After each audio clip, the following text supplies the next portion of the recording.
Good evening बच्चों। अब देख रहे हो 9th क्लासेस। देखिए, इससे पहले चैप्टर को हम लोग पढ़े थे, ठीक है, और उसमें 2 क्वेश्चन किए थे। सबसे पहले चैप्टर के बारे में हम लोग जिक्र किए थे कि जैव प्रक्रम है क्या, ठीक है, और ये भी बताए थे आप लोगों को कि जैव प्रक्रम के अंदर पोषण, शोषण, वहन और उत्सर्जन भी इसी के अंदर आता है, ठीक है। और ये भी बताए थे कि पोषण जब पढ़ेंगे तो पोषण के बारे में हम लोग जिक्र करेंगे, ठीक है। तो हम लोग पढ़े थे जैव प्रक्रम क्या है, जैव प्रक्रम क्या है, वही पढ़े थे।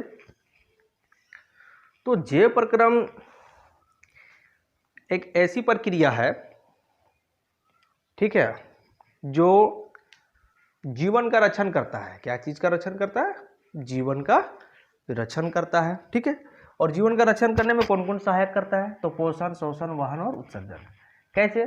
कि पोषण का मतलब वो चीज होता है कि हम लोग जब तक पोषण नहीं करेंगे तो जीवित नहीं रह सकते, चाहे जीव हो, जंतु हो, ठीक है, वो सभी लोग, जितनी भी जीवित चीज है, तो पोषण करना बहुत ही अनिवार्य है।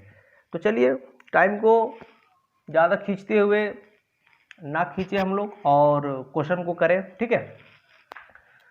तो पोषण है क्या? आप लोग से पूछते हैं पोषण है क्या?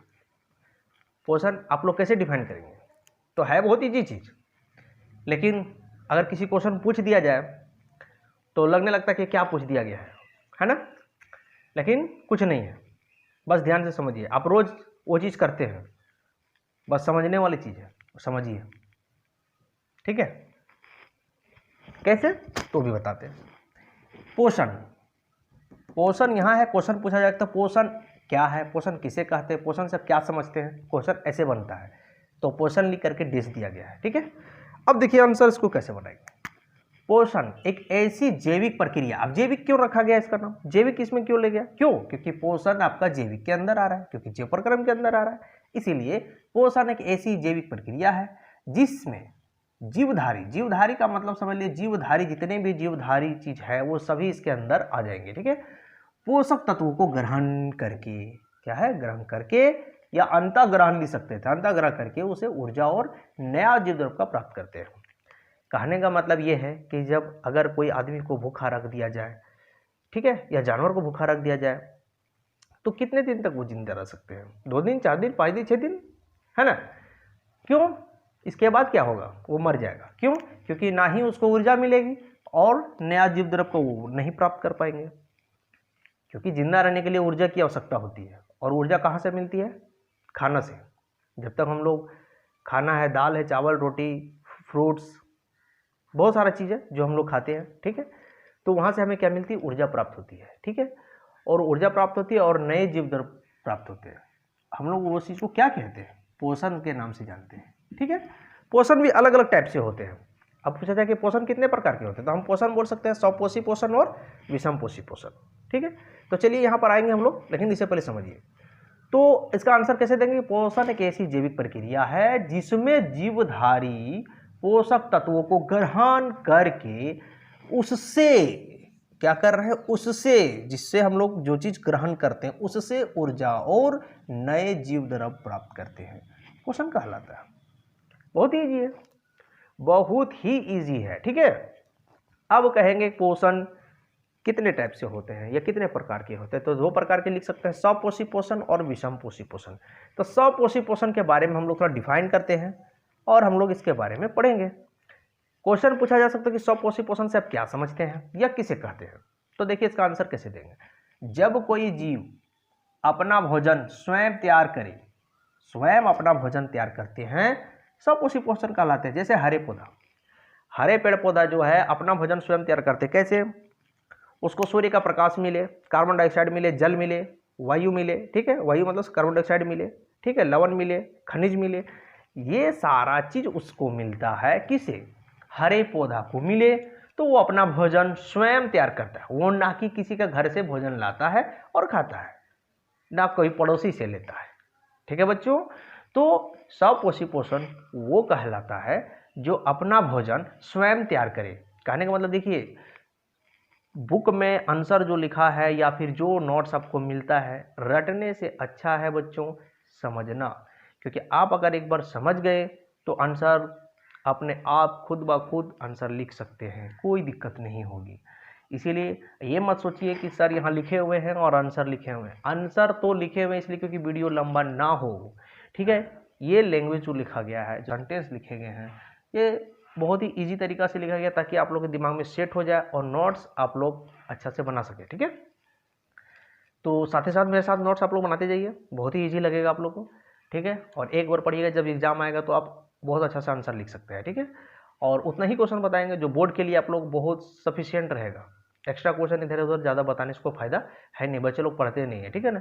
तो सफिशियंट बताएंगे जो एग्जाम में 100% मिलेगा, 100% गारंटी, ठीक है। तो देखिए अब हम लोग यहाँ पर पढ़ते हैं। सपोसिपोसन किसे कहते हैं? जो ऐसा जीव या कोई भी जीव जो अपना भोजन स्वयं तैयार करे, सपोसिपोसन कहलाते हैं। जैसे हरे पेड़ पौधा हो गया, शैवाल भी इसमें आ जाएगा, ठीक है। शैवाल क्या है?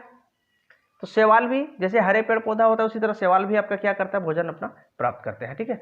तो अब बोलेंगे विषम पोषिपोषण। विषम पोषिपोषण वो है जो पड़ोसियों से लेता है, वो किसी दूसरे पर निर्भर होता है। अब पड़ोसी का मतलब ये नहीं कि हमेशा पड़ोसी वाला ही उसको खिलाता है, ठीक है बच्चों। तो यहाँ पर हम लोग आंसर कैसे देंगे? जब कोई जीव अपना भोजन के लिए दूसरों पर निर्भर करता है तो विषम पोषण कहते हैं। जैसे अमीबा, मनुष्य, मेढक आदि, ये सारा चीज, ये एग्जाम्पल को समझिए, अमीबा, पोषण, मेढक आदि। क्योंकि अगर एक सिंपल सी एग्जाम्पल समझिए, क्योंकि मनुष्य जो है वो दूसरे पर ही निर्भर है। कैसे? जैसे मान लीजिए हम लोग चावल खाते हैं तो वो धान से मिलता है, गेहूँ आपका कहाँ से मिलता है, ठीक है, कहाँ से मिलता है, आलू हो गया, तो ये सब पेड़ पौधा से ही निर्भर है। साग सब्जी वगैरह वगैरह जितना भी चीज़ है, जैसे दूध आपको कहाँ से मिलता है, गाय से मिलता है। तो आप निर्भर किस पर है? आप अपना भोजन स्वयं तैयार नहीं कर रहे हैं। तो इसका मतलब ये होता है कि विषम पोषण वो पोषण है जो अपना भोजन के लिए किसी दूसरे पर निर्भर करता है, अपना भोजन के लिए दूसरे पर निर्भर करता है, तो विषम पोषण कहलाते हैं।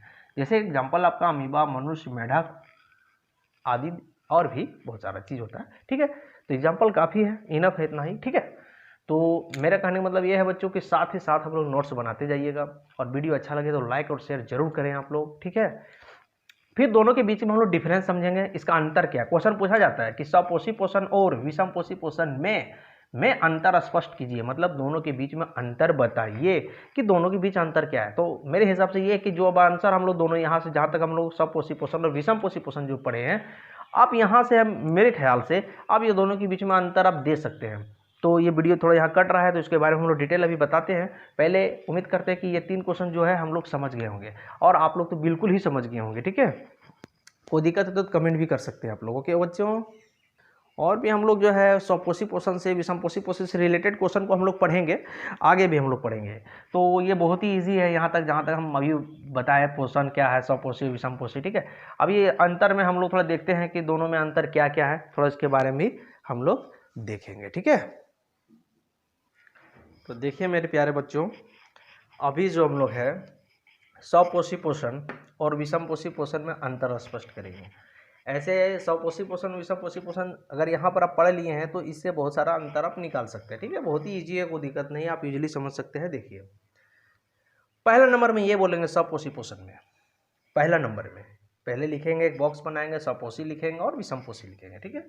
और सपोषी की तरफ पहला नंबर में लिखेंगे, यह केवल हरे पेड़ पौधों में होता है। सपोषी पोषण किस में होता है? केवल हरे पेड़ पौधों या शैवाल में भी होता है। यह केवल हरे पेड़ पौधों में होता है। क्या चीज? सपोषी पोषण, मतलब अपना भोजन स्वयं तैयार कर सके, वो काम कौन करता है? सिर्फ केवल हरे पेड़ पौधा।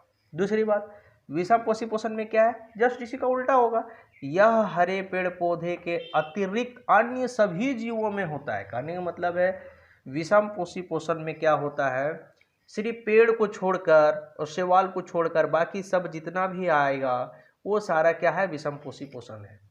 जैसे एक जानवर कोई भी ले लीजिए, गाय ले लीजिए, तो घास खाती है, तो कहाँ से खाती है? वो तो घास पर निर्भर हो गया, वो तो अपना भोजन स्वयं बनाती नहीं है। तो यहाँ आदमी भी ले लीजिए, मनुष्य जैसे हो गया, अमीबा हो गया, मेढक हो गया, ये सारा विषम पोषण के अंदर आता है।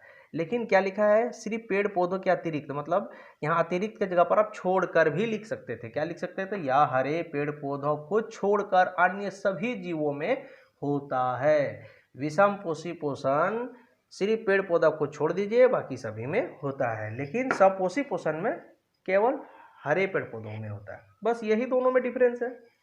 अब यहाँ दूसरा नंबर में क्या है, इसके लिए CO2 मतलब CO2 का मतलब हो गया कार्बन डाइऑक्साइड, सूर्य का प्रकाश एवं जल और आवश्यक होता है। कहने का मतलब ये हुआ कि पेड़ को अपना भोजन स्वयं तैयार करने के लिए क्या क्या चीज़ों की ज़रूरत पड़ती है, कच्ची सामग्री जो ज़रूरत पड़ती है वो क्या क्या पड़ती है, CO2 की, सूर्य का प्रकाश, जो सूर्य का प्रकाश होता है वो भी चाहिए, जल चाहिए जो जड़ से लेती है, ठीक है, और ये सब की आवश्यकता होती है किसको, हरे पेड़ पौधों को। क्यों? क्योंकि अपना भोजन वो स्वयं बनाए।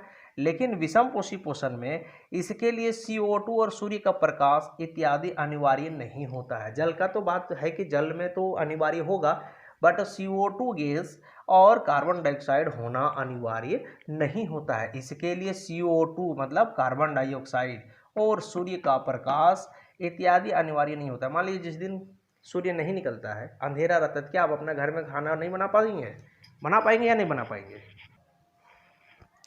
इसके लिए CO2 और सूर्य का प्रकाश इत्यादि अनिवार्य होता है। जस्ट इसका अपोजिट होगा, इसमें स्वयं अपना करेगा, उसमें दूसरे पर निर्भर, ठीक है। तीसरा में क्या है, तीसरा पॉइंट देखिए, इसमें भोजन की पाचन की आवश्यकता नहीं होती है।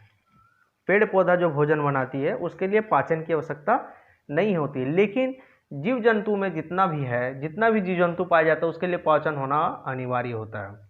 इसमें भोजन की पाचन की आवश्यकता होती है, तो इसमें नहीं होती है, इसमें होती है। तो आप एक चीज़ समझ लीजिए, सपोषी और विषम पोषी को अगर आप अच्छा से एक बार अगर इसके मीनिंग को समझ गए हैं, इसका मतलब क्या होता है आप अगर समझ चुके हैं, तो अंतर आप बिल्कुल दे सकते हैं। बहुत ही इजी है, कुछ नहीं है।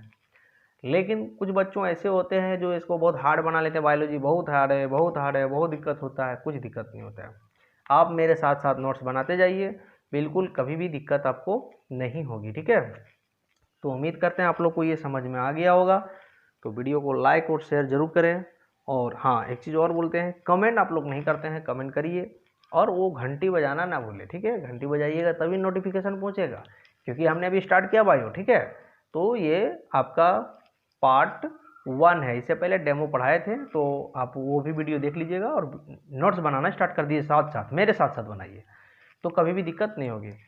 और उम्मीद करते हैं, कोशिश तो बहुत किए कि आप लोग को समझ में अच्छा तरीक़ा से आ जाए, ठीक है ना। तो वीडियो को लाइक और शेयर ज़रूर करें बच्चों। थैंक यू बच्चों। हो सकता है कि ये वीडियो थोड़ा सा आप लोग जो पहले से लिखा हुआ उसमें थोड़ा प्रॉब्लम हो सकता है, लेकिन आगे कोशिश करेंगे कि आप लोग को दिक्कत ना हो, ठीक है बच्चों। Thank you.